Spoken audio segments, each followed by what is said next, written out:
Bienvenidos a esta sesión especial de Aula Plus Online. Como podéis ver en la pantalla, hoy vamos a analizar un tema que está en casi todas las comunidades autónomas, que es el de la Constitución y su correspondiente estatuto. En esta ocasión vamos a analizar el Estatuto de Autonomía de la Comunidad Valenciana. Como hacemos siempre y de acuerdo al análisis de todas las preguntas oficiales de todas las comunidades autónomas, sin duda alguna lo más preguntado, como podéis ver en la pantalla, son los artículos de la Constitución que están relacionados con la salud. Vamos a hablar de más cosas, pero que os quede claro desde ya que eso es lo verdaderamente importante, lo que están preguntando. Repito, los artículos de la Constitución relacionados con la salud. Y a continuación, como podéis ver en el punto segundo, nos iremos a los aspectos básicos, a los aspectos clave del Estatuto de Autonomía de la Comunidad Valenciana. En el primer punto de la clase de hoy, de la sesión de hoy, como podéis ver en vuestra pantalla, vamos a hablar de las fechas clave, que son 4 de la Constitución. Hablaremos de la estructura de la Constitución, es decir, cómo se divide. Hablaremos, como acabamos de decir, de los artículos de la Constitución relacionados con la salud. Y, en último lugar, hablaremos de las garantías que establece la Constitución para proteger esos derechos. Vamos a empezar con las 4 fechas claves fundamentales que hay que saber de la Constitución. Fijaros, todas muy sencillas, en 1978. La primera importante, el 31 de octubre. ¿Qué pasa el 31 de octubre? El Congreso y el Senado, es decir, las Cortes Generales, aprueban el proyecto de Constitución.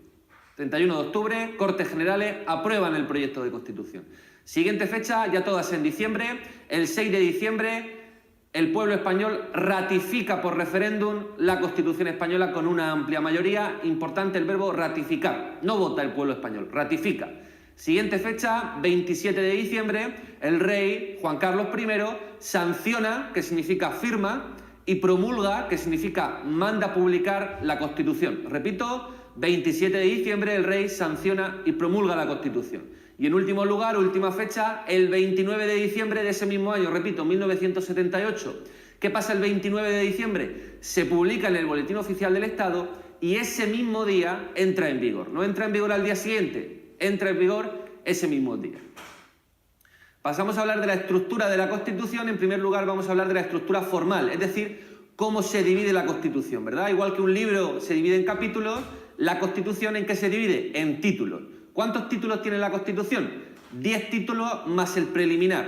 Empieza con el título preliminar, del artículo 1 al 9, y luego 10 títulos numerados, 1, 2, 3, 4, así hasta el 10. Y cada título tiene su nombre. Por ejemplo, fundamental que conozcamos el título primero, de los derechos y deberes fundamentales. ¿Por qué es fundamental? Porque aquí nos vamos a meter dentro de ese título primero. Os recuerdo que en la Constitución algunos títulos también se dividen en capítulos, que ahora lo vamos a analizar. Importante el capítulo 3 del título primero. ¿Por qué? Porque es donde está el derecho a la protección de la salud, sin duda alguna, el artículo más importante. Así que recordar el título preliminar y 10 títulos numerados. Cada uno de los títulos numerados tiene su nombre y convendría que los conociésemos. La Constitución también tiene un total de 169 artículos. Es una Constitución extensa, larga, para ser una Constitución. Recordar, 169 artículos. Y también convendría que supiésemos al menos el número de disposiciones que tiene la Constitución. No hay que saberse el contenido de esas disposiciones, pero sí hay que saber cuántas disposiciones hay. Fijaros, muy sencillito. 4 disposiciones adicionales, 9 disposiciones transitorias, una derogatoria y una final. Ahora pasamos a la estructura material de la Constitución. ¿Qué significa eso de estructura material? Muy sencillo, el contenido de la Constitución. No cómo se divide, eso es la estructura formal que acabamos de comentar, sino qué dice la Constitución. Estructura material, ¿de acuerdo?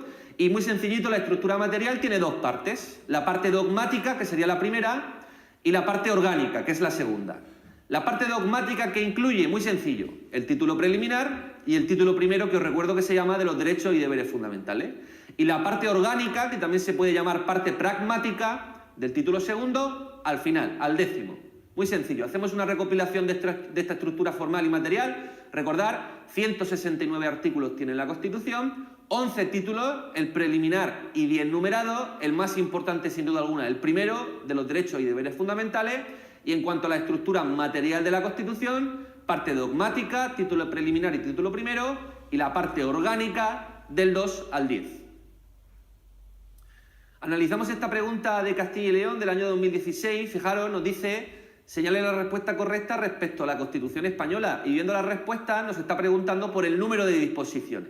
Y recordar que hemos dicho que la Constitución tiene 4 disposiciones adicionales, por lo tanto la opción de correcta, la número 3. Pasamos ahora a hablar de una parte fundamental de la Constitución, que es el capítulo tercero. Os recuerdo, y lo hemos dicho antes, que el título primero de la Constitución se divide a su vez en 5 capítulos. Y a nosotros nos interesa muchísimo el capítulo tercero. Hay que saberse cómo se llama el capítulo tercero del título primero, de los principios rectores de la política social y económica. Lo tenéis en la imagen en el centro. Es fundamental que conozcamos que el capítulo 3 se llama Principios rectores de la política social y económica. ¿Por qué? Porque el derecho a la salud, recordar, está en ese capítulo tercero y es un principio rector de la política social y económica. Todos los artículos que vamos a ver, que estén dentro de ese capítulo tercero van a ser, repito, principios rectores de la política social y económica. Convendría que nos sonase también, por si acaso, que dentro del capítulo segundo, recordad, de los 5 que hemos dicho, dentro del capítulo segundo hay 2 derechos fundamentales que vamos a comentar a continuación y son relevantes: el derecho a la vida y el derecho a la intimidad. Entenderéis por qué estos 2 artículos están relacionados con la salud. Muy bien, vamos a hablar ahora de los artículos de la Constitución relacionados con la salud. Recordad, el punto sin duda más importante de la Constitución. Y lo he dicho ya varias veces, lo fundamental, el artículo 43, sin duda alguna. Comentamos el resto de artículos porque los han preguntado, ¿de acuerdo? Pero fundamental, importantísimo, el artículo 43, ¿vale? Como podéis ver en la pantalla, y lo he comentado hace un segundo, los 2 derechos fundamentales, los 2 únicos derechos fundamentales que están relacionados con la salud son el artículo 15, la vida, y el artículo 18, la intimidad. Solo esos son derechos fundamentales. El resto de lo que vamos a ver no son derechos fundamentales. Como podéis ver en la imagen, os pongo justo debajo de los artículos cuarentones y cincuentones una idea fundamental, una regla mnemotecnica. Recordad que los cuarentones y cincuentones son los artículos de la Constitución donde están la mayoría de esta idea de que hemos dicho de artículos relacionados con la salud. Recordad, cuarentones y cincuentones son nuestros artículos, los que tenemos que sabernos sí o sí. Y os pongo debajo, fijaros, antes de comentar esos artículos, una idea fundamental. Si os preguntasen quién tiene que hacer tal cosa de esos cuarentones y cincuentones, sin duda alguna, los poderes públicos. No hay que leer más la pregunta. ¿Quién tiene que hacer? Y nos están preguntando algo de nuestros artículos cuarentones y cincuentones, los poderes públicos, ¿de acuerdo? Como podéis ver en la imagen, después del artículo 15 y 18, os pongo el artículo 40.2. Ya estamos en el capítulo tercero y recordar principios rectores de la política social y económica.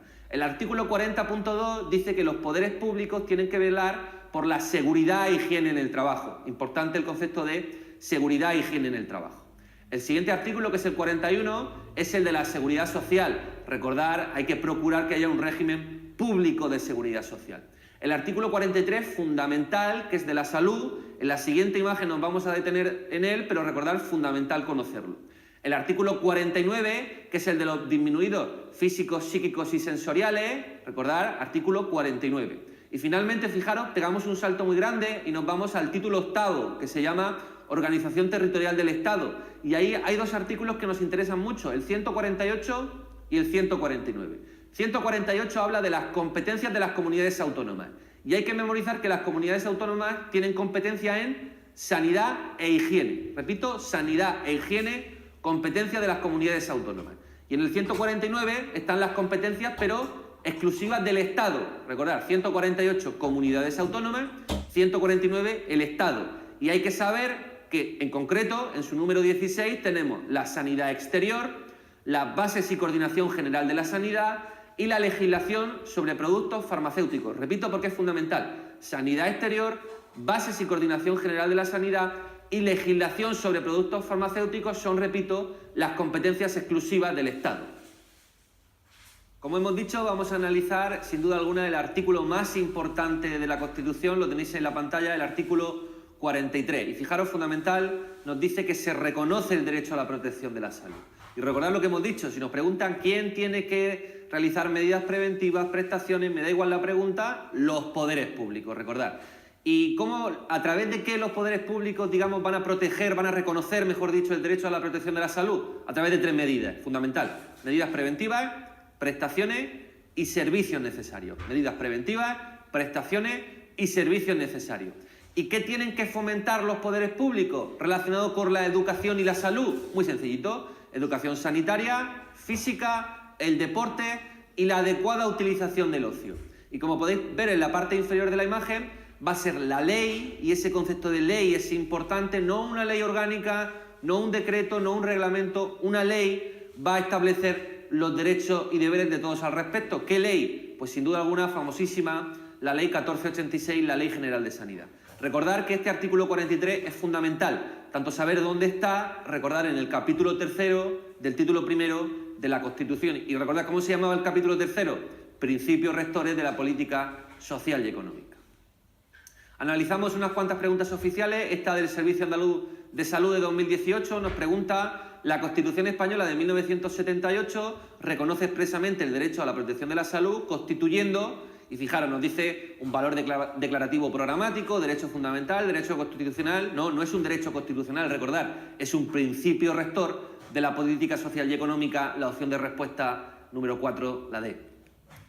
Fijaros en esta pregunta también oficial del Servicio Valenciano de Salud, nos dice en qué artículo de la Constitución se reconoce el derecho a la protección de la salud, por un lado, y a que los poderes públicos realicen una política de previsión, tratamiento, rehabilitación e integración de los disminuidos, recordar, los disminuidos físicos, sensoriales y psíquicos. Recordar, derecho a la salud, artículo 43, y de esos artículos fundamentales que hemos visto relacionados con la salud, el de los disminuidos era el 49, por lo tanto la opción de respuesta número 2, artículo 43 y artículo 49.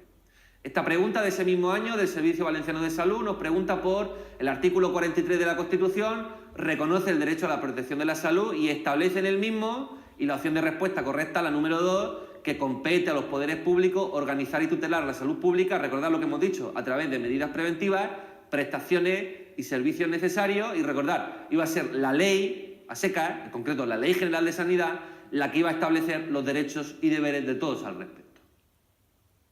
Pasamos a analizar el artículo 53 y 54 de la Constitución. Fijaros, estos dos artículos son importantes. ¿Por qué? Porque establecen las garantías que establece la propia Constitución para proteger esos derechos que hemos visto.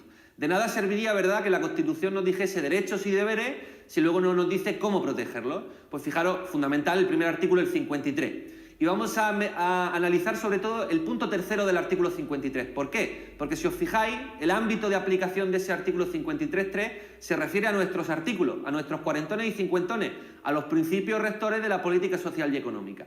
¿Y qué dice el artículo 53.3 de cómo se van a proteger esos artículos, esos cuarentones y cincuentones? A través, sobre todo, de dos ideas fundamentales.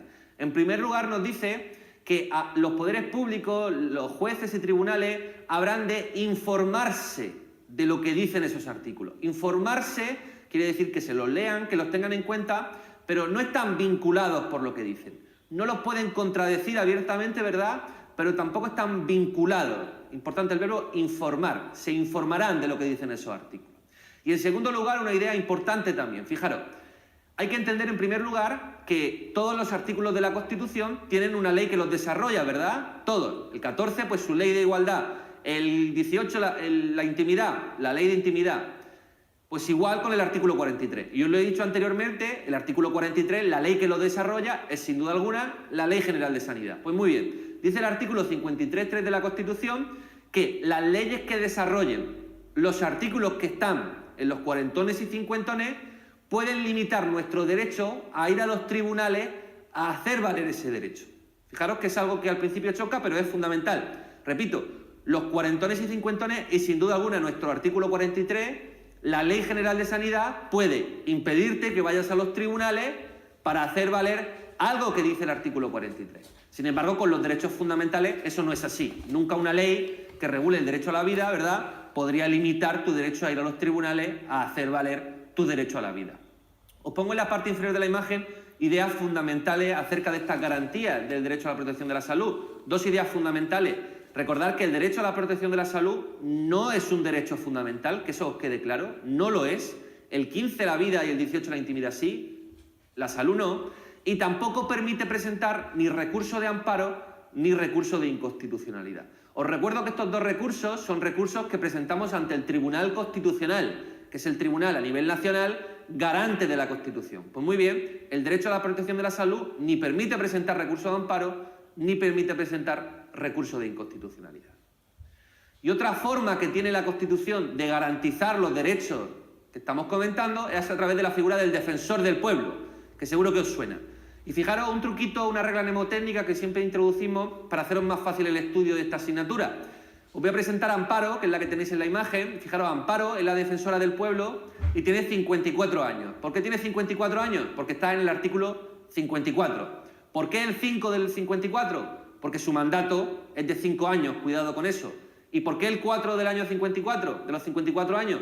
Porque estamos en el capítulo 4, las garantías. Por lo tanto, Amparo, la defensora del pueblo, tiene 54 años y se toma 3/5 diarios, 3/5 todos los días. ¿Por qué? Porque ¿quién elige al defensor del pueblo? 3/5 partes del Congreso y 3/5 partes del Senado. 3/5 partes de las Cortes Generales, Congreso y Senado, van a elegir a la defensora del pueblo. También es importante que sepamos que el defensor del pueblo obligatoriamente se tiene que regular por ley orgánica. Y también es importante que el defensor del pueblo es el alto comisionado de las Cortes Generales, no el alto comisionado del Gobierno, el alto comisionado de las Cortes Generales. ¿A qué se dedica el defensor del pueblo? A vigilar la actividad de la administración pública. Es decir, el defensor del pueblo nunca interviene cuando, por ejemplo, una empresa privada viola un derecho tuyo. No, tiene que ser la administración pública, tu ayuntamiento, la comunidad autónoma, el Estado. Y también es importante, ¿qué derechos protege el defensor del pueblo? Todos los derechos del título primero. Por lo tanto, nuestro derecho a la salud también está protegido por el defensor del pueblo. Analizamos esta pregunta del Servicio Cántabro de Salud reciente, del 2016, nos pregunta: señale cuál de los siguientes derechos constituye, según el título primero, un principio rector de la política social y económica y no es un derecho fundamental. Muy sencillo, ¿verdad? La opción de respuesta número 2, el derecho a la protección de la salud. Recordad, es un principio rector de la política y social y económica, no es un derecho fundamental.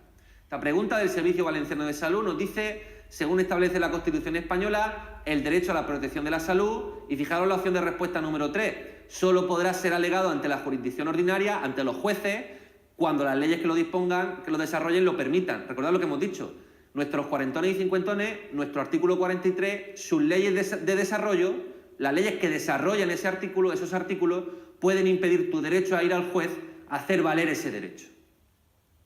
Analizamos esta pregunta del Servicio Valenciano de Salud de 2013. Según la Constitución española, la institución del defensor del pueblo, y recordar, obligatoriamente, ¿cómo se tenía que regular? Por ley orgánica, ¿verdad? La opción de respuesta número 4 se regulará mediante ley orgánica. Bien, con esto cerramos el punto primero de la Constitución. En esta sesión muy breve hemos visto lo fundamental de la Constitución. Recordar que hemos empezado hablando de las 4 fechas clave de la Constitución, la estructura formal y material de la Constitución, recordar cuántos títulos tenía la Constitución, los 169 artículos, y luego la parte dogmática, título preliminar y título primero, y la parte orgánica del título segundo hasta el final, al título 10º. Hemos hablado de los artículos relacionados con la salud, recordar fundamental, el 15 la vida, 18 la intimidad, 40.2 prevención de riesgos laborales, el 41 la seguridad social, el 43 el nuestro, sin duda alguna el más importante, y luego hemos hablado también del 49, los disminuidos físicos, psíquicos y sensoriales. Y finalmente hemos hablado, recordad, de las garantías que establece la Constitución y sobre todo hemos dicho que tenemos que centrarnos en el artículo 53, recordar, verbo informar, y la ley que desarrolle el artículo 43 puede impedir tu derecho a ir a los tribunales para hacer valer ese derecho. Y finalmente hemos hablado del defensor del pueblo, recordar Amparo, se toma 3/5 diarios y es la defensora del pueblo. Muy bien, con esto cerramos el punto primero y como hemos comentado antes, vamos a hablar, para cerrar la sesión de hoy, muy brevemente del Estatuto de Autonomía de la Comunidad Valenciana. La parte del Estatuto de Autonomía de la Comunidad Valenciana de la sesión de hoy va a versar sobre la estructura del Estatuto, cómo se divide, qué ley es fundamental, y de los 3 órganos fundamentales de la Comunidad Valenciana, que son las Cortes, el Consejo, recuerdo, el Gobierno de la Comunidad Autónoma y el Presidente de la Comunidad Autónoma. Empezamos en primer lugar, como podéis ver en la pantalla, por la estructura del Estatuto de Autonomía y recordar que el Estatuto de Autonomía de la Comunidad Valenciana ya no es el de 1982, que fue el primero. El actual Estatuto de Autonomía de la Comunidad Valenciana en la Ley Orgánica 1/2006 de 10 de abril, de reforma del Estatuto. ¿Por qué? Porque reforma el Estatuto de 1982. Pero recordad, el Estatuto es la Ley Orgánica 1/2006 de 10 de abril. Os recuerdo que el Estatuto tiene un total de 81 artículos y se divide en 10 títulos. Fundamental, fijaros en la imagen, es lo que vamos a comentar en la sesión de hoy, el título tercero, el de la Generalitat, que ahí es donde están el Consell, el Presidente y las Cortes Valencianas. Fundamental que conozcamos, como digo, la Ley Orgánica, la 1/2006, y el número total de artículos y el número total de títulos, igual que hemos dicho con la Constitución española. Pasamos a hablar de los tres órganos que hemos dicho. En primer lugar, las Cortes, que sin duda alguna es el más importante. Recordad que las Cortes Valencianas tienen la potestad legislativa. ¿Y eso qué quiere decir? Que elaboran las leyes. Siempre que nos pregunten por quién elabora, por mejor dicho, quién hace esta ley, quién aprueba esta ley, sinónimo de las Cortes Valencianas. Las Cortes Valencianas también representan al pueblo valenciano, eso seguro que lo conocemos. ¿Por qué? Porque votamos, ¿verdad?, en las elecciones autonómicas a los diputados que van a formar parte de las Cortes. Las Cortes también son inviolables, no se puede tocar, entre comillas, a los diputados que forman parte de las Cortes. Recordad, son aforados. Va a ser el Tribunal Superior de Justicia de la Comunidad Valenciana el que les juzgue. ¿Dónde tiene su sede las Cortes? En el Palacio de los Borja, en la ciudad de Valencia, importante. ¿Cuántos diputados dice el Estatuto que tiene que tener las Cortes? Dice, como mínimo, 99. Y de las 3 provincias de la Comunidad Valenciana, como mínimo, cada una va a tener 20 diputados. Fijaros que lo que hace el Estatuto es darnos las reglas mínimas. No dices como mínimo 99, pero luego que sean los que tú quieres, pero como mínimo 99.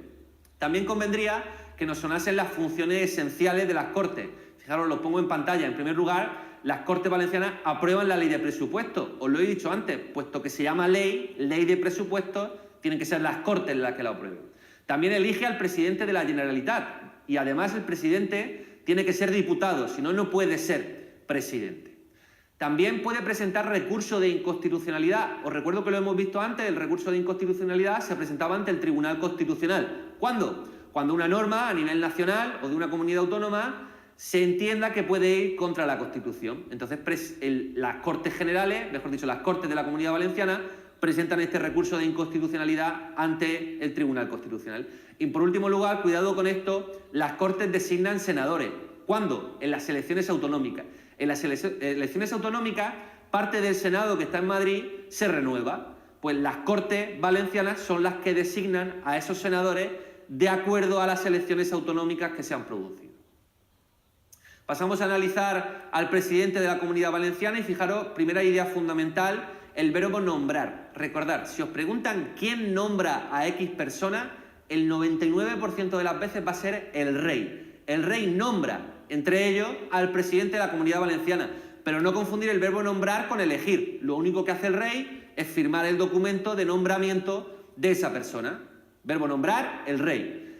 Importante también que conozcamos la mayoría necesaria para ser investido presidente de la Comunidad Valenciana. Recordad, en primera votación, mayoría absoluta, que es la mitad más uno de los diputados de las Cortes, y en segunda votación, si en primera no se ha conseguido, mayoría simple, más sí es que no es.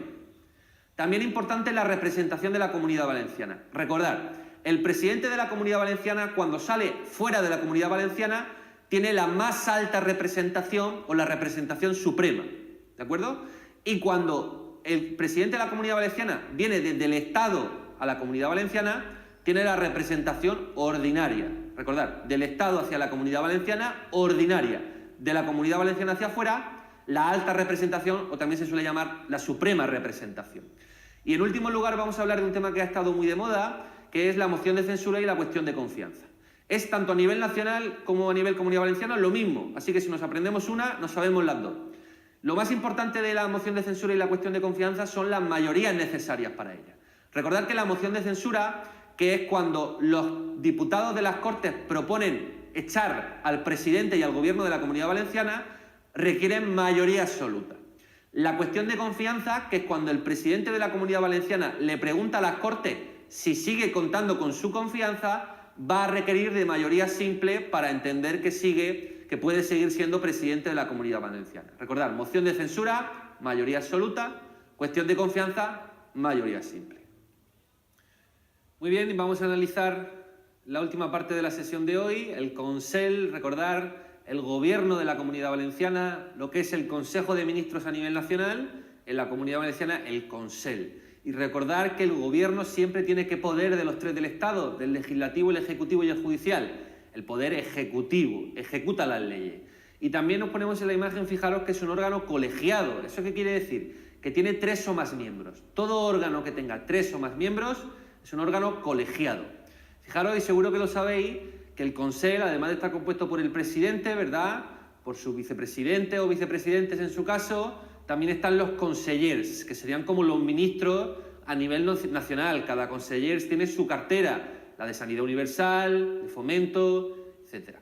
También es importante saber, y lo hemos comentado ya en varias sesiones, el recurso de inconstitucionalidad. El Consell puede presentar, al igual que recordáis que lo acabamos de ver, las Cortes, un recurso de inconstitucionalidad ante una norma, ya sea a nivel nacional o de otra comunidad autónoma, que vulnere algún principio establecido en la Constitución. Y también, y por último lugar, importante, el Consell responde solidariamente, responde de forma solidaria ante las Cortes. ¿Eso qué quiere decir? Que se reparten las culpas. Si un consejero, imaginaros, un conseller hiciese algo incorrecto, se supone, en teoría, como que se reparten las culpas entre todo el Consell. Todo el Consell responde ante un fallo, ante un error de un compañero, de un conseller. Muy bien, y con esto cerramos la sesión, la parte del apartado del Estatuto de Autonomía de la Comunidad Valenciana. Recordar, fundamental, la Ley Orgánica 1/2006, la que aprueba el Estatuto de Autonomía de la Comunidad Valenciana. 81 artículos consta el Estatuto de Autonomía, dividido en un total de 10 títulos numerados. Recordar que luego hemos hablado de los 3 órganos fundamentales de la Generalitat, que son las Cortes, el presidente y el Consell. Y luego recordar las funciones esenciales, las funciones básicas que hemos comentado de cada uno de ellos, los aspectos básicos, como por ejemplo, en las Cortes hemos dicho cuánto número de miembros dice que tiene que tener el Estatuto, no menos de 99. No menos de 20 diputados por provincia. También hemos hablado, recordad, de las funciones básicas, las funciones esenciales. Presentar recursos de inconstitucionalidad, aprobar las leyes, puesto que ostenta el poder legislativo. Luego nos hemos ido al presidente y recordad que hemos hablado de la moción de censura y la cuestión de confianza. La moción de censura, mayoría absoluta. Cuestión de confianza, mayoría simple. También hemos hablado de la mayoría necesaria para ser investido presidente. Recordar, en primera votación, mayoría absoluta. Y en segunda votación, mayoría simple. Y hemos hablado también, ¿verdad?, de la representación que ostenta el presidente de la Comunidad Valenciana. Cuando sale el presidente de la Comunidad Valenciana hacia afuera, tiene la más alta representación. Y cuando viene del Estado hacia la Comunidad Valenciana, tiene la representación ordinaria. Y luego recordad que nos hemos ido al Consell, recordad el Gobierno de la Comunidad Valenciana, que está formado por presidente, los vicepresidentes y el consellers, los consellers, mejor dicho. Es el presidente, recordar, el que decide quiénes son los consellers, quién es vicepresidente y qué cartera ostenta cada uno de ellos. También hemos dicho que ostenta, ¿verdad?, el poder ejecutivo. ¿Por qué? Porque ejecuta las leyes. Un ejemplo de ese poder ejecutivo serían los reglamentos. Los reglamentos desarrollan la ley y lo aprueba, como decimos, el conseller. Muy bien, con esto ponemos fin a la sesión de hoy. Recordar que hemos visto, en un resumen, los aspectos más relevantes de la Constitución y los aspectos más relevantes del Estatuto de Autonomía de la Comunidad Valenciana. Recordar, de la Constitución, el artículo 43, sin duda alguna. Aunque hemos tocado otros temas, ¿verdad?, pero sin duda el artículo 43. ¿Dónde está? Recordar, capítulo 3, principios rectores de la política social y económica. Dentro del título 1, de los derechos y deberes fundamentales. El derecho a la salud es un principio rector de la política social y económica, no un derecho fundamental. Y luego recordar que nos hemos ido al Estatuto de Autonomía y hemos visto los aspectos básicos, los aspectos más fundamentales a la hora de acceder a un examen con garantía. Os recuerdo mi nombre, yo soy Gonzalo, y tenéis mi correo gonzalo.blaya@aulaplusformacion.es.